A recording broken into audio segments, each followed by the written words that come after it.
கார்த்திகை மார்கழி மாதங்களை ஐயப்ப சீசன் என்றே சொல்வர்.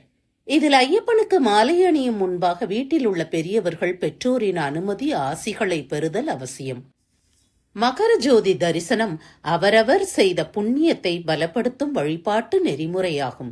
இதை தரிசிப்பதற்கு 18 ஆண்டுகள் சபரிமலையை தரிசித்த ஒருவரை குரு சுவாமியாக தேர்ந்தெடுப்பது நல்லது.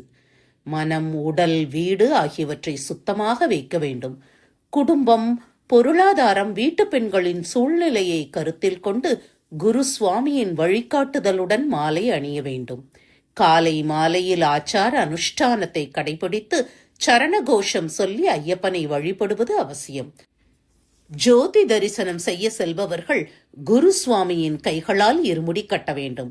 குலதெய்வ அருளோடு ஐயப்பன் சன்னதியில் இருமுடியை சமர்ப்பித்து ஜோதி தரிசனம் செய்து வீடு திரும்புவது உத்தமம்.